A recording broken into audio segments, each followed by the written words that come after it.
오늘 우리에게 주신 하나님의 말씀은 구약 성경에서 봅니다. 구약 성경 959쪽 예지서 곧 전도서 11장 10절 말씀을 장성 목사가 풀어서 번역한 연역본으로 봉독합니다. 여러분들은 필히 나중에 다른 역본들과 대조해 보시면 연역본의 독특함을, 그 아름다움을 느끼시리라고 믿습니다. 봉독합니다. 그러므로 1. 근심으로 내 마음에서 떠나게 하며 2. 허물로 내 몸에서 물러가게 하라. 어릴 때와 청년의 때를 수많은 사람들이 다 헛되게 보내느니라. 아멘. 오늘 우리는 성령님 아래 성경 위에 하나님의 말씀을 듣기를 원합니다. 오늘 여러분들이 주목하실 설교 제목은 당신은 청명을 진짜 배워야 합니다. 두 번째 시간이 되겠습니다. 장성 목사 200대 성구 시리즈로서도 이것이 자리하고 있습니다. 여러분들이 지난주에 하나님의 말씀을 들으셨습니다. 예지서 11장 10절의 말씀을 들었습니다. 전도서를 새누리교회가 굳이 예지서라고 부르는 이유는 전도서는 전도와 아무런 관련이 없는 책이기 때문에 그렇습니다. 이 전도서는 코엘렛을 말을 하는데 코엘렛은 한국어로 이렇게 번역이 하기가 되게 까다로운 말이어서 그냥 많은 이들이 신학자들이 코엘렛이라고 부릅니다.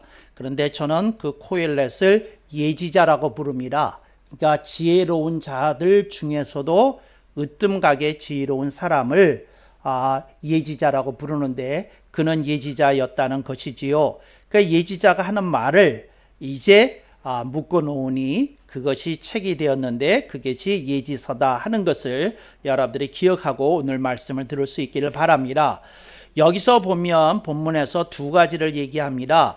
근심과 허물이 이렇게 사라져야 된다 하고 얘기를 합니다. 그래서 제가 지난주에 근심에 대해서 말씀드리고 허물에 대해서 말씀을 드렸습니다.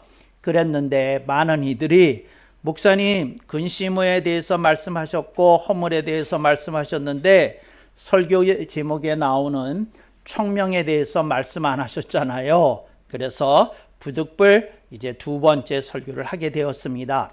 제가 이 본문을 가지고 제대로 설교를 하려면 3번을 설교를 해야 됩니다.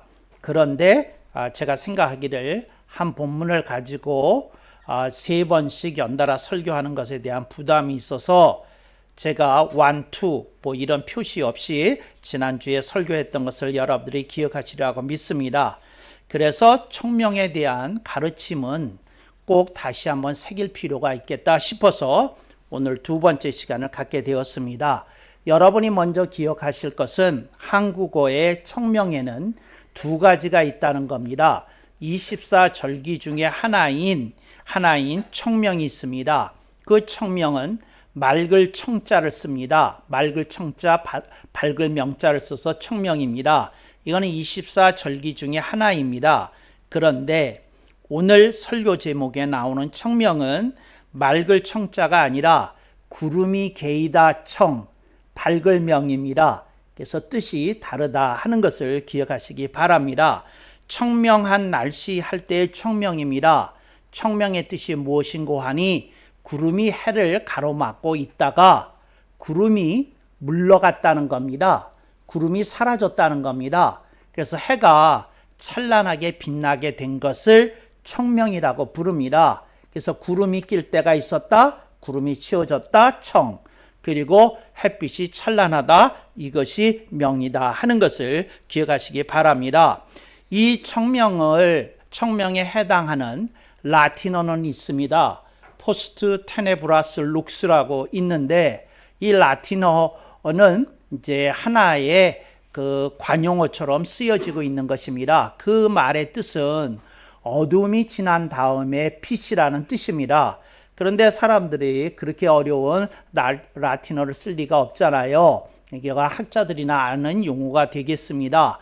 그런데 영어에서 청명에 해당이 되는 것은 라틴어를 빌려오지 않고서는 설명할 길이 없습니다. 그래서 청명을 영어로 번역을 하게 되면 이렇게 됩니다. 그러니까 한국어의 아름다움이죠. 이걸 영어로 번역하면 clear and shine 이렇게 됩니다. 이게 뭐냐면 해가 구름에 갇혀져 있다가 구름이 치워진 상태를 클리어라고 합니다. 클리어입니다. 식당에서 어떤 가족이 식사를 했습니다. 그래서 이제 식사가 끝난 다음에 보니까 여러 가지 음식물의 자국도 있고 또 접시가 좀 어지럽혀진 것도 있고 휴지도 놓여져 있고 냅킨도 놓여져 있고 뭐 이런 상태입니다. 그랬을 때 손님이 떠난 다음에 웨이터가 와서 그 테이블을 치웁니다. 그런 다음에 말을 하는 말이 있습니다. 클리어. 그러니까 치워졌다는 겁니다. 구름이 치워졌고 또 음식물을 다 식사한 그 자리가 깨끗하게 치워졌다. 클리어입니다. 그래서 구름이 치워지니까 어떻게 되느냐? 해가 찬란함을 드러냈다는 거죠. 그게 shine입니다. 그래서 clear and shine인데 오늘 본문에서 보면 근심이 떠나게 되면 이게 clear입니다.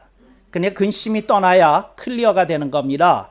그 다음에 허물이 물러가게 해야 shine, 그 사람이 갖고 있는 특성이, 개성이, 아름다움이 드러나게 되는 겁니다. 그래서 저는 근심과 허물을 치우라고 하는 예지자 코엘렛의 말씀을 생각하면서 저는 한국어의 이 한 단어를 찾아냈다는 것이지요. 이름하여 청명입니다. Clear and shine. 그래서 여러분들이 구름이 치워져야 된다.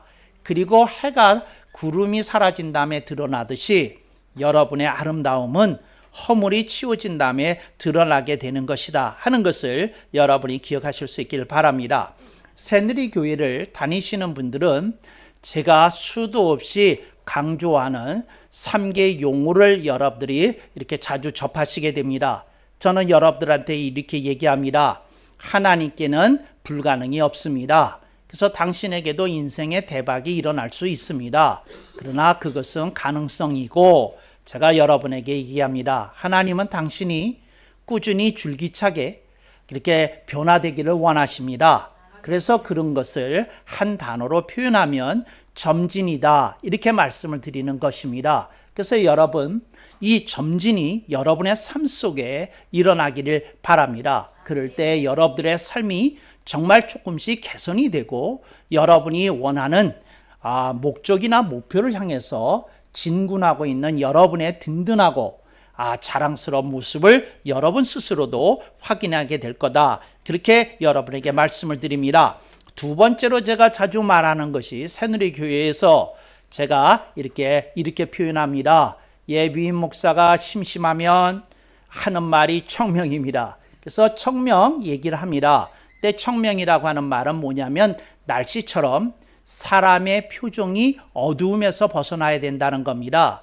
사람의 어깨에 그 춤 사이가 이렇게 움츠려 있으면 안 된다는 겁니다. 어깨도 펴고 표정도 환하고 그 사람의 기세가 당당하기를 기대하는 겁니다. 네, 그러려고 하면 어떻게 된다고요? 근심이 클리어해져야 됩니다.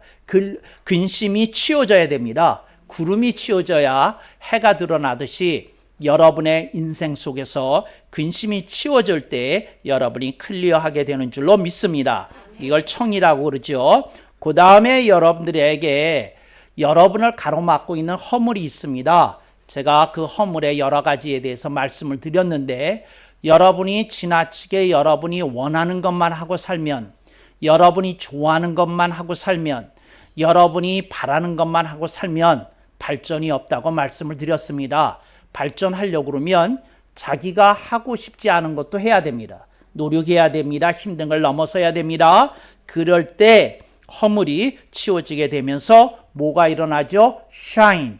이 shine이 일어나게 되는 줄로 믿습니다. 구름이 치워지니 해가 빛나다. 이게 청명의 뜻입니다. 그래서 저는 여러분들의 삶 속에 이 청명이 일어나기를 바랍니다. 그런데 저는 여러분에게 한국어 단어를 설명하려고 이것을 꺼낸 것이 아니라 예지서 곧 전도서 11장 10절에 있는 말씀을 한 단어로 묶어주기 위해서 얘기했을 따름이다. 그래서 여러분들이 이 진리를 여러분들 삶 속에 가지시기를 바랍니다. 하나님은 여러분이 근심하기를 원치 않으십니다. 그러나 하나님은 여러분에게 걱정은 허락하십니다. 그게 뭐냐면 걱정에 사람이 옥조이게 되면, 사람이 속박을 당하게 되면 그걸 근심이라고 합니다. 근데 인생에서 이렇게 걱정하는 것은 건강한 인생의 한 부분입니다. 이게 인간의 고유한 활동 중에 하나입니다. 우리가 걱정해야 되는 거 있어요. 그렇지만 걱정에 사로잡히거나 포박당하거나 결박당해서는 안 된다는 것이지요. 그래서 걱정에 사로잡힌 상태가 근심이기 때문에 안 된다는 겁니다. 그러니까 이걸 여러분들이 가슴에 새기실 수 있길 바랍니다. 그 다음에 허물은 여러분이 인물이 되는 것을 가로막는 것이기 때문에 안 된다는 겁니다. 하나님은 여러분이 인물이 되기를 기대하십니다. 여러분들의 인생이 펼치기를 기대하십니다. 그렇게 살 수 있기를 바랍니다.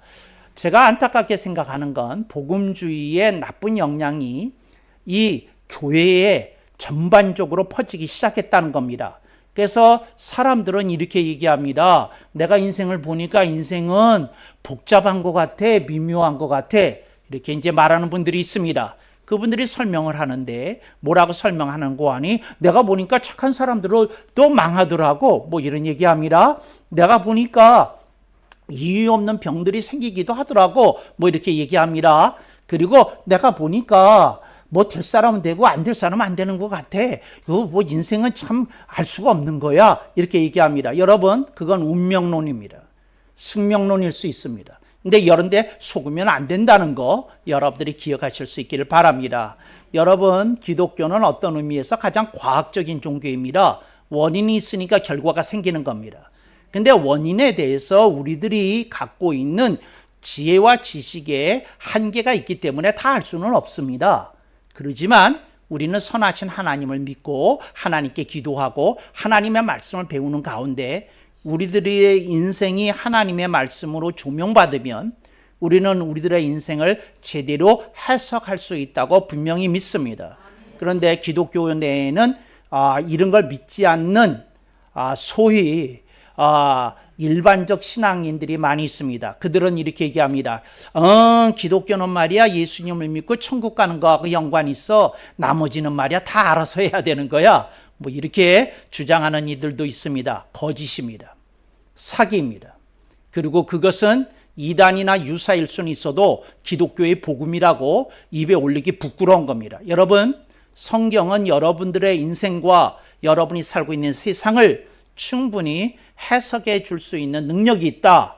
그러니까 당신이 해석을 못한다고 성경이 갖고 있는 그러한 잠재적인 능력에 대해서 이렇게 무시하거나 호도하거나 외면하거나 이렇게 부정하거나 하면 안 된다는 것을 말씀을 드립니다. 그래서 오늘 우리들이 그것을 배우기를 원합니다. 그런데 내가 설교를 준비를 할 때에 성령님이 제가 했던 말씀을 상기시켜 주셨어요. 얘야, 네가 지난번에 설교를 할 때 이 말을 했다. 어릴 때는 배울 것이 있는 때가 어릴 때라고, 청년의 때는 갖추는 것이 있어야 그 청년의 때가 산다고 그렇게 얘기를 했던 것을 내가 기억한다. 예, 제가 그렇게 말했던 것을 기억하고 있지요. 왜냐하면 그건 저의 소신이기 때문에 그렇습니다. 그런데 그냥 넘어가지 말고 어릴 때 배워야 될 거 가르쳐 주거라. 청년의 때에 갖출 거 가르쳐 주거라. 너희 교회에 있는 어린이들이, 어린 사람들이 그걸 배워야 되겠다. 너희 교회에 있는 그 대청부가 이것을 배워야 되겠다 말씀하셨습니다. 그래서 제가 원래는 이걸 설교하려고 그러면 3번 해야 된다고 그랬잖아요. 이제 첫 번째 설교는 지난주에 한 거고 오늘은 청명에 대해서 얘기를 하고 3번째 시간에 가서야 어릴 때 배워야 할 것, 청년의 때에 갖춰야 할 것, 이렇게 이제 말씀을 드려야 되는데 성령님이 촉구하셔서 여러분들은 성령님의 도움으로 앉아서 물어보지도 않았는데 어릴 때 배울 것 배우게 되었고 청년의 때에 갖출 것 여러분들이 일깨움을 얻게 되었으니 성령님께 할렐루야 한번 하시기 바랍니다. 할렐루야. 감사합니다. 하나님의 은혜가 넘치게 될 줄로 믿습니다. 어릴 때에 갖춰야 될 것이 있는데, 잘 들으셔요.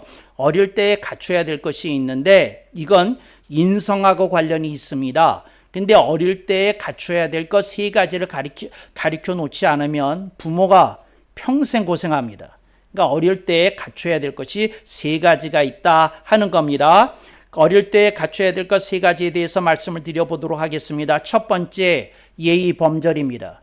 예의 범절을 가르쳐야 됩니다. 인사하는 거 가르쳐야 됩니다. 그리고 해야 될 말과 안 해야 될 말 가르쳐야 됩니다. 어떻게 앉는지 어떻게 일어서는지 식당에 가서 어떻게 행동해야 되는지 가르쳐야 됩니다. 정말입니다. 예의 범절 가르쳐야 됩니다. 그리고 애가 정말 자기가 원하는 것을 부드럽고 편하게 얘기할 수 있어야 됩니다. 그러니까 떼거지라고 그러죠? 그 땡깡이라고 그러죠? 이거 부리게 하면 안 됩니다. 그러니까 예의를 가르쳐야 됩니다. 근데 예의를 가르쳐야 되는데 참 안타깝다. 예의 범절이 많이 무너졌다 하는 것이 21세기 대한민국 어린 사람들의 모습입니다. 이게 개선이 돼야 된다 하는 거 여러분들이 기억하실 수 있기를 바랍니다. 그래서 일일이 잔소리 같은 거 같지만 해야 됩니다. 예의를 가르쳐 놓지 않으면 인성이 발화되지 않습니다. 그러니까 아이들에게 자유라는 이름으로 개성이라는 이름으로 억눌림을 안 준다는 이름으로 예의를 안 가르쳐 주는 것은 부모가 소탐대실하는 일입니다. 그러니까 작은 것에 집착해서 너무 큰 것을 잃어버리는 얘기입니다. 그러니까 새누리 교회의 어린이들이 인사 잘하죠, 예의 바르죠, 지켜야 될 것 알죠, 어려운 것 알죠, 그리고 때로는 눈치 볼 줄도 알죠. 이거 가르쳐야 됩니다. 근데 요즘 아이들은 너무 눈치를 안 보고 크고 있다.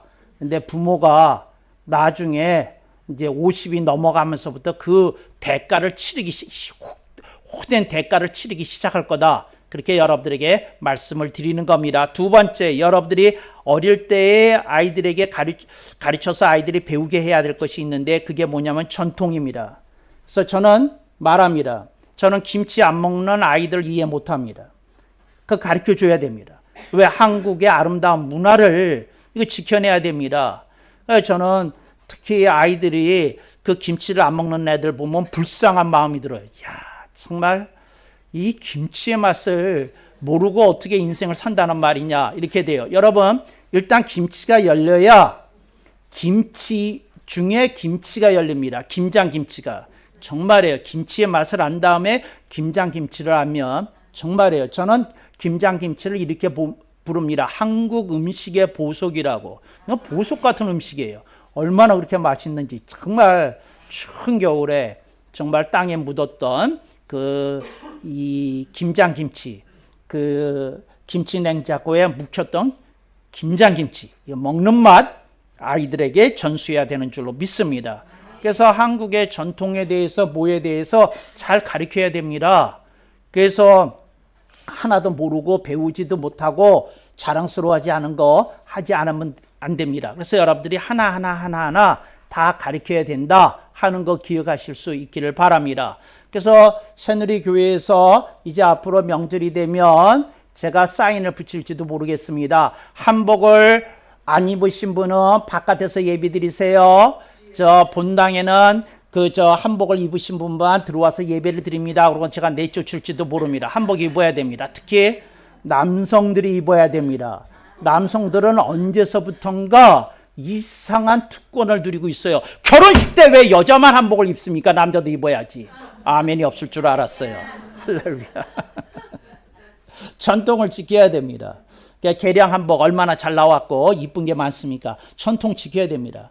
그리고 한국의 곳곳의 아름다운 문화에 대해서 가르쳐줘야 됩니다. 이게 문화만 얘기하려고 해도 날밤 새게 생겼으니까 일일이 얘기하지 못하는데 전통이라는 것이 지켜져야 할 만한 것을 전통이라고 그러는 거예요. 근데 어떤 분이 이렇게 얘기하더라고요. 근데 전통 중에는요, 지켜야 될 것도 있고 안 지켜야 될 것도 있지 않아요? 제가 여러분한테 얘기합니다. 그건 무식한 소리입니다. 지켜야 할 만한 가치가 있는 것만 전통이라고 부르는 겁니다. 지켜야 할 만한 가치가 없는데 어떻게 전통이 되겠어요? 그러니까 말 자체가 틀렸어요. 그러니까 여러분, 지켜야 할 만한 가치가 있는 전통을 지켜야 되는 줄로 믿습니다. 얼마나 좋아요. 정말이에요. 저는 미국에서 고등학교를 다닐 때 저는 한학을 배우다가 거유 밑에서 한학을 배우다가 미국 갔잖아요. 적응이 안 되는 거예요. 적응이. 모든 사람한테 you 그러는데 적응이 안 돼. 적응이 안 돼. 적응이 안 돼. 정말이에요. 그런데 그 미국 선생들은 이상하더라고요. 제가 티처라고 부르면 선생님이잖아요. 티처라고 부르는데 그렇게 부르지 말래요. 그래서 미스터 존슨 이렇게 부르라고 이렇게 얘기하더라고요. 그래서 미스터 그 줄여서 급하면 미스터, 미세스 그 당시에는 이 세 가지를 썼으니까 그렇게 불렀는데 그랬더라고요. 내가 속으로 생각하기를 C가 선생님보다 더 좋은가? 참 이상한 나라야. 전부 다 유네. 그랬어요. 근데 영어를 조금 배우다 보니까 영어에도 경어가 있더라고요. 그런데 이제 영어를 무식하게 배운 사람은 영어에 경어가 있는 걸 모르는데 경어가 있어요. 그래서 경어가 이런 거구나 하고는 이제 나중에 배웠고요. 근데 하여튼 적응이 안 되는 그런 과정을 거쳤어요. 그래서 이 전통인데 예를 들자면 미국식은 어떠냐면 줄 서는 대로 먹거든요. 줄 서는 대로. 그런데 우리는 당연히 선생님이 뒤늦게 오셔도 앞에 가서서 드실 수 있어야 선생님 모시는 거 아니에요. 근데 선생님이 뒤로 가 있더라고요. 이건 말이 안 되는 얘기를 하고 있거든요. 이건 말이 안 되는. 내가 한번 TV에서 보는데 어떤 사단장이 어떤 부대를 방문했는데 점심시간이었나 봐요. 그때 사단장이 뒤에 줄 서고 있더라고요. 그래서 참 이 군대는 엉망진창이구나 그랬어요. 여러분, 적군이 언제 폭격을 할지 모르잖아요. 사단장이 먼저 얼른 먹고 폭격에 대비할 수 있어야지. 줄 서서 되겠어요? 줄 서서? 근데 이런 상식도 없으니까 우리 대한민국 군대는 민주화가 되었기 때문에 사단장도 줄 선대요. 민주화 하려면 군대를 해체하면 됩니다. 그러니까 사람들이 전통이라는 게 뭐고 가치가 뭔지를 모르는 거예요. 그걸 확실히 알아야 그게 되는 건데 참 안타깝다 그런 생각이 듭니다. 세 번째 아이들에게 갖춰야 될 게 가치입니다.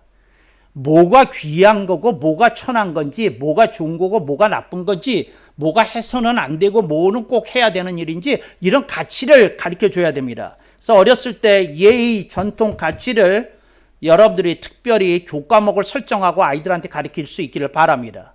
그래서 제가 언제 그 점검을 할지 몰라요. 여러분 집에서는 예의를 어떻게 가르칩니까? 무슨 전통을 가르치십니까? 무슨 가치를 가르치십니까? 이거 가르쳐야 됩니다. 가르쳐야 됩니다. 그래서 예의를 모르고 전통을 모르고 가치를 모른다. 아니에요. 같이 밥 안 먹었어요, 선비들은. 예의를 모르는 사람과 같이 밥 안 먹었어요. 전통을 모르는 사람과 가치를 모르겠어요. 밥맛 떨어진다고 떠나간 걸 선비들이 한 말이에요. 그 사람 앞에서는 하지 않지만 오늘 제가 속이 안 좋아서 그렇게 일어나요. 왜? 이 사람들하고 밥 먹으면 안 되겠다. 그런 뜻이지요. 그런데 하여튼 그래요. 그래서 같이 여러분들이 잘해야 될 줄로 믿습니다. 청년의 때에 갖춰야 될 것 세 가지를 알려드리겠습니다. 지금 제가 이렇게 얘기하는 건 어제고 다시 여러분들에게 특강으로 만나기를 원합니다. 첫째, 가르쳐줘야 될 게 있어요. 첫 번째, 청년의 때에 꼭 갖춰야 될 게 있어요. 자존감입니다. 자존감입니다. 청년들이 불쌍해요. 자존감 없이 살기 때문에 불쌍해요. 자존감 없이 살기 때문에 불쌍해요. 그러니까 청년의 때에는 어떻게 하냐면 세상에 강하게 들어온 때거든요. 이제 어른이 됐잖아요. 그리고 독립도 해야 되잖아요. 그러니까 세상이 들어왔어요. 근데 세상이 들어오게 되면 뭘 깨닫게 됐느냐면 내가 가진 게 얼마인지 소유한 게 뭔지부터 보거든요. 근데 내가 소유한 게 많으면 자존감이 있어요. 근데 내가 소유한 게 많지 않으면 가방끈이 짧던지 내가 능력이 안 되든지 우리 집안이 잘 살지 않던지 내가 잘생기지 않던지 가진 게 없으면 자존감 안 생겨요. 근데 여러분 자존감이 뭔지에 대해서 알려드리겠습니다. 잘난 너는 그렇게 살아. 나는 이렇게 살 거야. 이게 자존감입니다. 그러니까 다른 사람의 인생 때문에 내가 압박이나 위축을 느끼지 않는 거 이게 자존감입니다. 청년이요. 자존감 없으면 안 됩니다. 그러니까 자존감이 있어야 돼요. 자존감은 자존심과는 다른 말입니다. 자존심은 이거예요. 누가 기분 나쁜 말 하면 화가 나요. 근데 자존감은 그게 아니에요. 못난 새끼, 못난 소리하고 자빠졌네. 상대를 안 합니다. 왜? 가치 없는 사람이 하는 말은 귀담아 듣지 않습니다. 그러니까 그게 자존감이에요. 누가 말해도 상처 쉽게 안 받아요. 자존감 있는 사람은. 근데 자존심만 있는 사람들이 상처를 받아요. 나는 싫어. 그래요. 우리 교회, 제가 목회를 한 30년 하는 도중에 우리 교회에서 이렇게 설교를 듣고 상처가 돼가서 떠난 사람들이 있거든요. 근데 그 떠난 사람들, 이제 제가 얼굴과 이름까지 다 기억하고 있는데 그 내용만 얘기를 해드릴게요. 그게 뭐냐면 이렇게 한 거예요. 뭐냐면 여러분들도 이거 들으셨을 테니까. 그런데 그분들이 뭐라고 얘기하느냐면 목사님이 왜 그렇게 끈질기게 인물이 되라고 그러시니? 조물하기 인생도 있는 거 아니냐고. 왜 조물하기를 그렇게 싫어하시냐고. 난 이거야 정말. 아니 내가 당신이 크게 되는 걸 보고 싶다고 잘 되는 걸 보고 싶다고 얘기를 하는데 그게 상처가 된다는 거예요. 왜? 본인 생각에 본인은 인물이 못 될 것 같으니까 그게 상처가 된대. 난 그래도 상처가 되든 말든 이 얘기 할 거예요. 인물이 되라고. 그러니까 그런 줄 아세요. 각오하세요. 그건 자꾸 나를 바꾸려고 그러지 마. 그러니까 다른 교회 가기로 한 거 잘하셨어. 그게 아주 자존감이에요. 여러분 그런 식의 자존감을 갖지 마세요. 그런 가심에. 그러니까 예를 들자면 이런 남자들이 많아요. 자기 자동차가 조금 자기 친구들보다 못해. 그래서 친구들하고 주차장으로 걸어갈 때마다 짜증이 난다는 사람이 있어요. 그래서 이 사람들이 식당에서 인사합니다. 식당에서 인사해요. 주차장에서 상처받는다는 거죠. 그래서 먼저 가라고 그러고 난 좀 급한 볼 일 있다고 그러고 안에 들어가서 오래 있다 나와요. 내가 어떤 사람이 그렇게 하는 걸 보고 열심히 보다가 저게 왜 그럴까? 그건 나중에 알았어요. 그게 뭐냐면 주차장 가면 상처받는다는 거예요. 여러분이 타고 있는 차가 이 세상에서 가장 좋은 차야. 왜? 다른 차는 여러분을 그렇게 자주 태워주지 않아. 여러분을 태워주는 차가 가장 좋은 차지. 내가 정말 못 살겠어. 정말이에요. 여러분들 어떻게 하실래요? 여러분들에게 꼬리를 흔들어주는 강아지가 이 세상에 가장 이쁜 강아지야. 정말. 티베트 개가 있거든요. 한 마리당 1억씩이에요. 사자견이라고. 그러니까 사자처럼 생겼어요. 그런데 뭐라고요? 사자견이 무슨 상관이야. 나한테 꼬랑지 흔들고 와서 살랑거리고 그 얼굴을 비벼주는 강아지가 최고지. 아멘을 왜 안 할까? 이 개를 키우는 사람이 별로 없는 것 같아. 여러분 그게 최고지. 어떻게 생각하는 거야? 이렇게 자존감을 제대로 가지세요. 제발. 정말이에요. 여러분 어떤 이쁜 여자가 얼굴도 이쁘고 날씬까지 하는데 옷까지 잘 입었어. 근데 위축이 될 수 있잖아. 그런데 이렇게 생각해야 돼. 내가 입고 있는 옷이 가장 좋은 옷이야. 무슨 소리야. 이런 당담함을 나는 여성들에게 기대하고 있어요. 그렇잖아요? 그건 네 얼굴이야. 근데 나는 내 얼굴이 마음에 들어. 어쩔 거야. 기르고 좀 다녀 여성들. 정말이에요. 여성들 중에 이런 거 민감한 사람들은 속으로 이렇게 움츠러움이 있더라고요. 자존감 제대로 가지시기 바랍니다. 두 번째, 청년의 때에 갖춰야 될 게 뭐냐면 친화력이에요. 이거 심각한 문제예요. 요즘이요. 삼성전자를 입사하고 1년 이내에 그만두는 사람의 퍼센테이지가 15%라는 거예요. 왜? 삼성전자에 들어갈 정도니까 어떻게 했어요? 공부를 얼마나 잘했겠어? 또 얼마나 피부가 좋겠어? 정말이에요. 집안이 좋으면 피부가 좋더라고. 내가 유심히 보는데 그래. 나도 관심이 있거든? 근데 그래. 근데 맵시도 좋아. 왜? 동네가 그러니까 거기 따라 하다 보니까 저로 그래. 그런데 뭐가 안 되느냐면 누가 나를 건드리는 말을 하면 못 참는 거야 다. 그래서 아무리 좋은 직장인데 엄마 나 못 다니겠어. 그러고 그냥 사표 낸다는 거야. 그러니까 교육이 다 수포로 돌아간다는 거예요. 그래서 지금 인사당국자들이 그런다는 거예요. 뭐냐면 미안해요. 지방대학 사람들을 일부러 많이 뽑는데 왜? 이 사람들은 악착한 짓 웃지를 않네 이분들은. 여기 지방대 출신이 맞나 봐. 악착같이 다닌대. 그래가지고 아무리 좋은 인재를 뽑으면 뭐하냐? 회사를 알만하면 떠나가는데. 그래서 이 비중을 좀 가지고 고민을 한다는 거예요. 다 자격은 되고 훌륭한 인재들인데. 근데 뭐가 부족해요? 친화력. 사람과 부대끼면서 사는 능력이 부족하다는 거예요. 사람과 어울리면서 사는 능력이 부족하다는 거예요. 그래서 여러분의 자녀가 친구가 뭐 한 것 때문에 쉽게 상처를 받았다, 어렵다, 뭐 안 놀래, 어쩔기 이렇게 하면 고민하셔야 돼. 정말이에요. 여러분 이거 깨부셔야 됩니다. 여러분, 아니 직장이 여러분 아시죠? 네, 뭐예요? 직장의 다른 이름을 알려주세요. 직장의 이름이 아세요? 네, 모르세요? 네, 뭐예요? 네? 몰라요? 직장이요, 상처 발생소야. 상처가 생기는 데가 직장이야. 뭔 소리야? 상처 발생하는 데가 직장이야. 나는 직장을 다니면서 상처를 안 받는 사람은 본 일이 없어. 정말이야. 뭔 소리야. 우리 교회 간사들만 빼놓고 직장 다녀봐. 얼마나 힘든지 알게 돼. 한번 피눈물 쏟아봐. 그거야. 당연히 그래. 상처 발생 소야. 그리고 직장인의 두 번째 이름 아시죠? 몰라요? 인맥 충돌소야. 인맥 충돌소. 부장하고 상무하고 왜 이렇게 안 맞아가지고 누구 라인에 서야 되는지 고민하는 직장인들이 얼마나 많은 줄 알아? 인맥 충돌소야. 다녀봐. 얼마나 좋은지 모르겠어요. 가깝게 나를 들볶는 사람은 부장인데 힘이 센 사람은 상무인데 둘 다 지시가 달라. 이걸 어떻게 살겠어. 정말이야.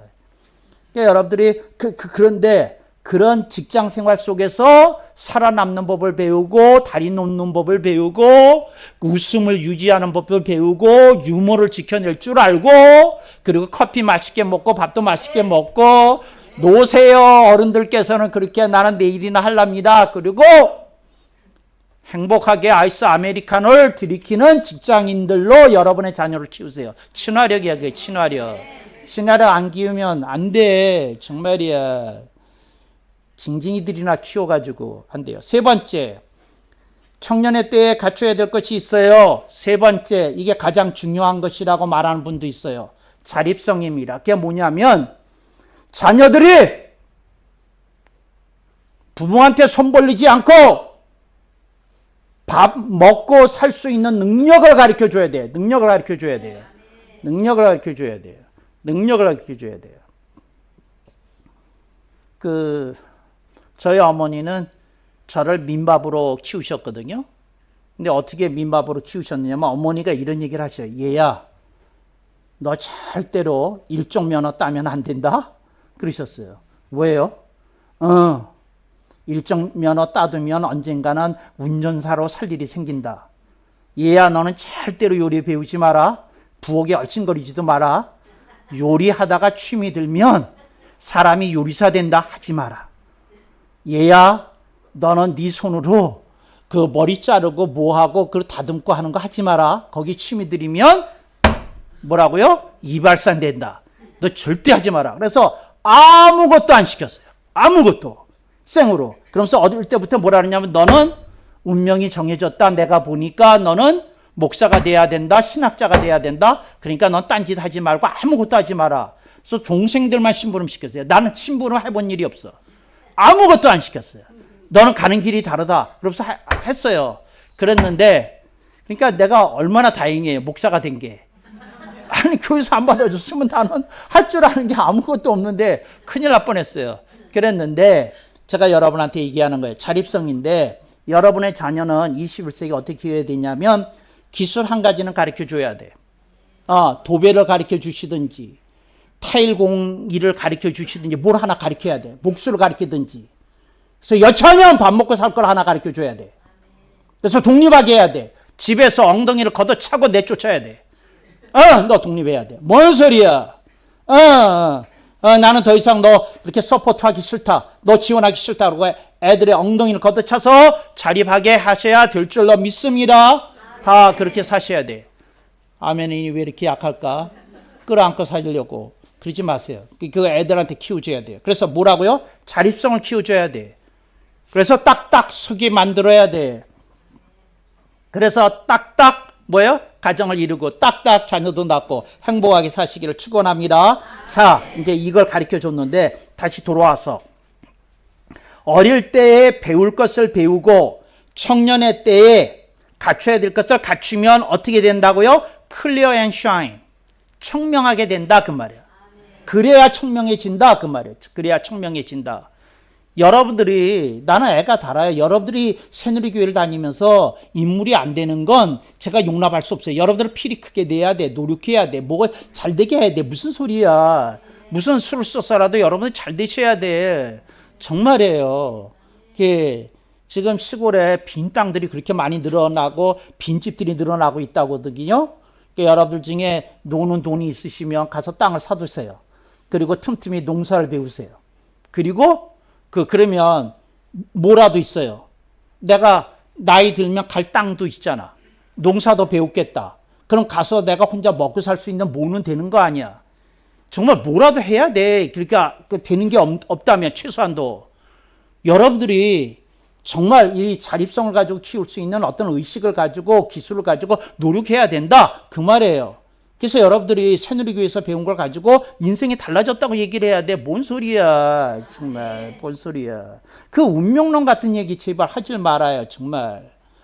이상한 일이 생기더라니까. 아니 이상한 일이 생겨도 제압해야지. 뭔 소리야. 왜 아멘 안 할까? 그렇잖아. 문제는 제압하라고 있는 거야. 정말이에요. 유명한 지휘관이 이런 말을 했대.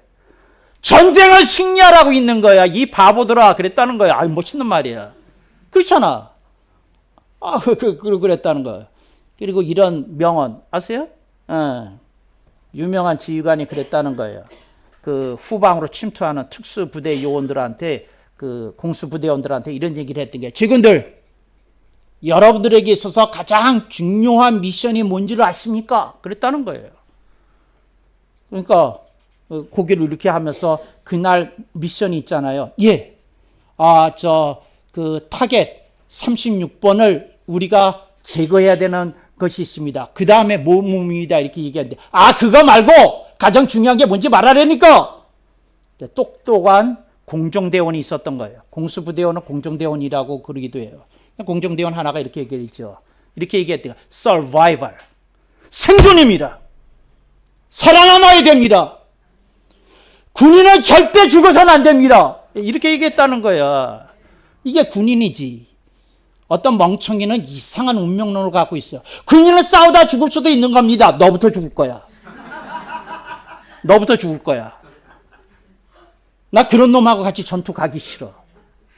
무조건 살아남아야지. 무슨 소리야. 자녀가 둘이 있는데 죽으면 되겠어? 뭐라고 그러죠? 그 아내를 보고 뭐라고요? 꽃 같은 아내라고 그러나? 꽃 같은 아내가 집에서 기다리는데 죽으면 되겠어? 무슨 소리야. 무조건 살아야지. 살면 되는 거야. 군인은 살면 나머지는, 군인이 살았다는 건 뭐예요? 적군이 치워졌다는 얘기거든. 저는 지금 살상력에 대해서 얘기하고 있는 게 아니에요. 정신에 대해서 얘기하고 있는 거지. Clear and shine. 여러분의 인생에 문제는 언제나 있는 거야. 치워야지. 그럼 치워야지. 뭔 소리야. 그럼 치워야지. 그렇지. 이랬다는 거예요. 장마 때 소혜서 선생님이 하신 얘기하고 제가 마치겠어요. 소혜서 선생님이 그 어떤 명절을 앞두고 추석인지 그 옛설인지 구정인지 모르겠는데 그 명절을 앞두고 있는데 비가 계속 왔어요. 그랬는데 친척들을 보러 이제 이렇게 좀 만나러 가고 그러는데 날씨가 좋았으면 하는 마음이 있잖아요. 어른들이. 이런데. 그런데 소혜서 선생님이 이런 얘기를 하시더라고. 하루는. 하늘이 안 도와주면, 한번 같이 해볼까요? 하늘이 안 도와주면 내 얼굴에서 구름이라도 치워야지. 그게 무슨 말이냐면, 하늘에 구름이 끼고 비가 오는 건 내가 어쩔 수 없지만 그걸로 인해서 내 마음이 어두워지고 그늘이지고 내가 불편하게 하는 건 내가 치울 수 있다. 이 말이거든요. 여러분 오늘 본문 말씀 속에서 뭐라고요? 설교 제목을 기억하면서 여러분 인생 사셔요. 당신은 청명을 진짜 배워야 합니다. 아멘. 억만 번.